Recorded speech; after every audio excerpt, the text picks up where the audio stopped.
Will I am Shakespeare? Will I am Shakespeare? Will I am Shakespeare? Nice spare. William Shakespeare. William Shakespeare, or the Swan of Avon, or the Bard, was born in Stratford-upon-Avon. He was born to John Shakespeare, a bailiff, and to Mary Arden, an heiress. He was the oldest surviving child, but he was born the third oldest. It is inferred that Shakespeare attended grammar school at Stratford, where he learned English. Though Shakespeare's daily activities after he left school and before he re-emerged as a professional actor in the late 1580s are still inferences just made by historians.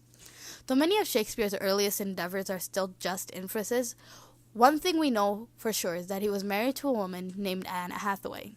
Not that Anne Hathaway. This Anne Hathaway. Shakespeare emerged at the age of 18. He married a pregnant Anne Hathaway who was at the time 26. They had their oldest daughter Susanna, who was baptized on May 26, 1583. On February 2, 1585, just 2 years later, he had twins baptized, Judith and Hamnet, but by the age of 11, Hamnet sadly died. Shakespeare's lost years, or the years where he basically disappeared, were between 1585 and 1593. He emerged as part of the Lord Chamberlain's Men in London. The name of his acting troupe then changed to King's Men, after the new king, King James. Shakespeare was extremely successful both as a playwright and as an actor, and he is most famous for his company's performances in the infamous Globe Theatre. Shakespeare died on April 23, 1616, where he wrote 37 plays, but to this day it is still believed that he likely wrote more, but they were lost. Shakespeare's Antony and Cleopatra is a sequel to Shakespeare's other playwright, Julius Caesar. In Julius Caesar, there's massive turmoil in Rome, and there are massive betrayals and real signs of loyalty in that play. In Julius Caesar, there are conspirators that have aligned against Julius and befriended his friend Brutus. Brutus joins them and helps assassinate Caesar, who they feared had too much power. Though, and I really hope nobody in class has this play because I'm going to spoil it, though by the end of the play, Brutus and all of his friends die, who are left to rule Rome is Antony, Octavius, the adopted son of Julius Caesar, and Lepidus, and they are the three rulers of Rome. Now, Shakespeare's work Antony and Cleopatra is considered a tragedy, but is also referred to as an historical work. It was first published in his first folio in 1623, and it's reported to be performed at the Globe Theatre by the King's Men, Shakespeare's acting troupe. Antony and Cleopatra takes place in 40 to 30 BCE. In the beginning of the play, we are set in Egypt with Antony, who is one of the triumvirs of Rome, living a life of luxury and decadence. He is having an affair with Cleopatra, the famed queen of Egypt. Both are totally engrossed in each other when a messenger arrives and informs him that his wife Fulvia, who is in Rome, has died, and that Pompey the Younger, the son of, everyone be surprised, Pompey the Elder, is raising an army to rebel against Rome. In the absence of Antony, the other triumvirs are gaining fear of Pompey's latest increase of strength. Caesar, annoyed at Antony, condemns him for being neglectful of his duties. Hearing of this, Antony quickly returns to Rome, where him and Caesar end up in a conflict. Both knowingly understand that to beat Pompey there needs to be an alliance, so the only reasonable one is Antony marries Caesar's sister Octavia, clearly as a sign of loyalty. Though married Anabarus, Antony's closest friend, predicts Antony will always return to Cleopatra. In Egypt, Cleopatra learns of Antony's new marriage and ends up in this jealous rage. Though when the messenger states that Octavia is nothing but a mundane human, Cleopatra becomes confident that she will win him back. Back in Rome, the three triumvirs, Antony, Caesar, and Lepidus, settle things with Pompey without going to war, which is surprising since Pompey was hell-bent on destroying Rome, though he leaves with control of the islands of Sicily and Sardinia. Shakespeare also does massive foreshadowing in this act, and as one of Pompey's soldiers disclosed to Pompey a plan to take over Rome fully. Pompey, being somewhat of an honorable man, dismissed this whole idea before it can even happen. Octavia and Antony go to Athens, but once they are gone, Octavius, Caesar, now Antony's brother-in-law, puts Lepidus in jail and dares Antony to fight with him at sea. Though Antony counts on Cleopatra's ships to save him, which is weird because they broke up, in actuality, all of Cleopatra's ships deserted and Caesar won.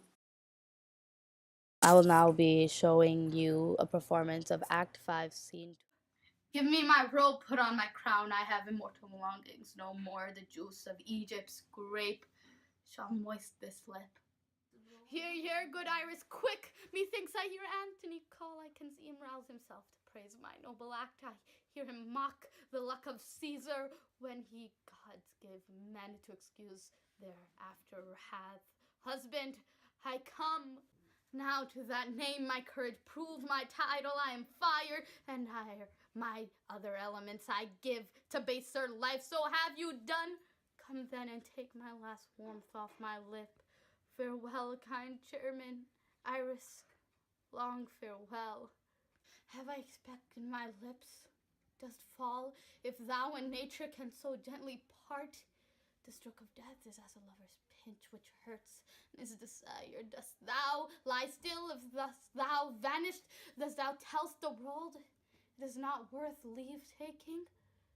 Dissolve the clouds and rain, that I may say the gods themselves do weep. This proves me base. If she first see thy curled Antony, he'll make demand of her, and spend that kiss, which is my heaven. Come thou, mortal wretch, come thou. Come now, hasp.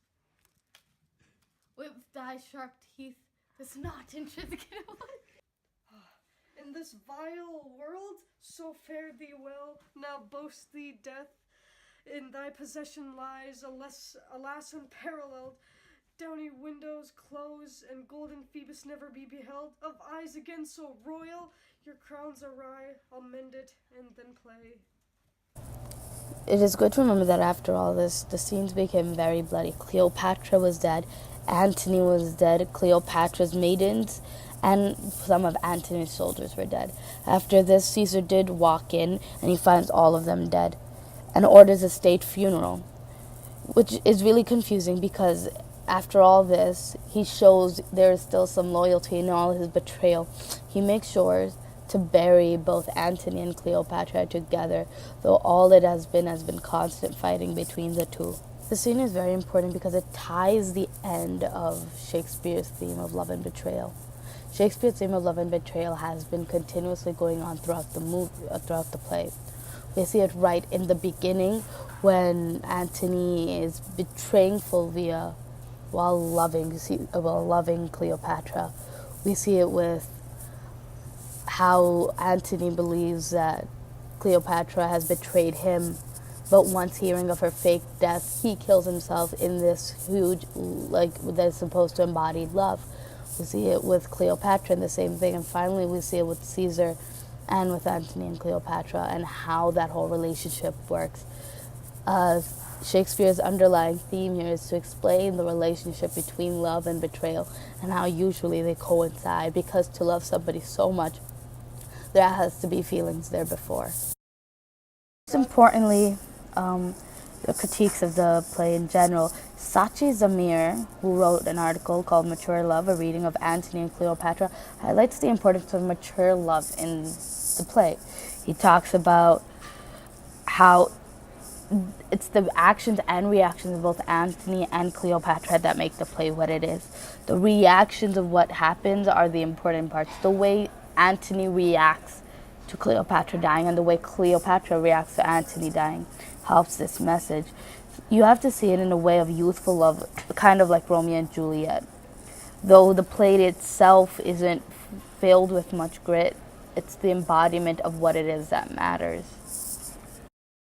Personally, I think the play is kind of overrated.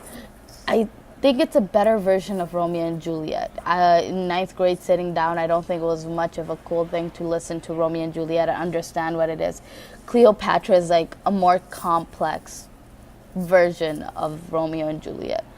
That's why I think the later show Romeo and Juliet is super overplayed in comparison to Antony and Cleopatra. You see all these mixed tensions that are constantly happening and constantly have many consequences, which almost mirrors exactly what happens in Romeo and Juliet. Now put it in this time period and this era, now you really understand the actual problem here and the actual importance of love and the actual importance of betrayal in somebody's life. This play is try to have us understand the role and the love that Cleopatra and Antony have together. In this small, quick overview, I wasn't able to explain the amount of affection they had for each other, but that reoccurring theme of love is very evident in their everyday lives. Cleopatra constantly thinking about him even when she doesn't want to, and the same thing with Antony. Every time he's out on the field, he thinks of Cleopatra, and that's why he was so devastated when her ships had left. So that little inkling, that little relationship is really the basis of his whole entire play, and I really think Shakespeare does a really good job with that.